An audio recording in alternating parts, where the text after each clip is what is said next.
Meghan Markle, the wife of Britain's Prince Harry, has revealed she suffered a miscarriage this summer. In an op-ed piece published in the New York Times today, Markle writes about dealing with losing a child and the mental health issues that many are struggling with during the pandemic. NewsNation's Rutabash Shabazi is in the newsroom tonight with more. Morning, Joe. The Duchess of Sussex uses her loss and grief as an opening into a discussion about the collective aching of people around the country and indeed the world in 2020, sending a message that it's okay to talk about isolation, loss, and fear, and reminding us to check in with others, strangers and loved ones alike, who may be suffering in silence. In an op-ed in the New York Times, Meghan Markle reveals that she suffered a miscarriage back in July. She says she felt a strong cramp while changing her son Archie's diaper and knew immediately what was happening. Quote, losing a child means carrying an almost unbearable grief, experienced by many but talked about by few. In the pain of our loss, my husband and I discovered that in a room of 100 women, 10 to 20 of them will have suffered from miscarriage.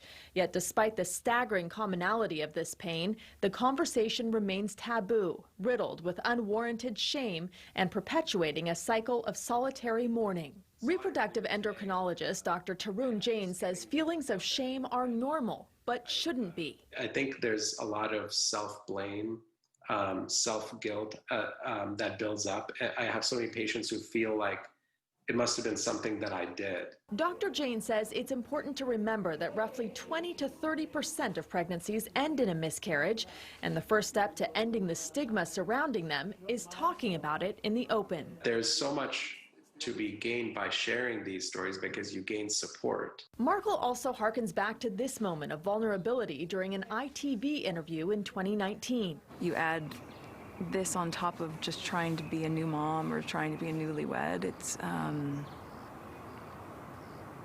yeah, well, I guess, and also thank you for asking, because not many people have asked if I'm okay, but it's a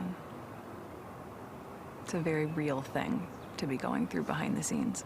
And the answer is, would it be fair to say not really okay, since it's really been a struggle? Yes. Markle writes, this Thanksgiving, as we plan for a holiday unlike any before, many of us separated from our loved ones, alone, sick, scared, divided, and perhaps struggling to find something, anything to be grateful for, let us commit to asking others, are you okay? And Markle ends the piece by saying that while we're adjusting to a new normal where faces are covered by masks, it's forcing us to look into one another's eyes. And she says for the first time in a long time, we really are seeing one another. She ends by saying, we will be okay.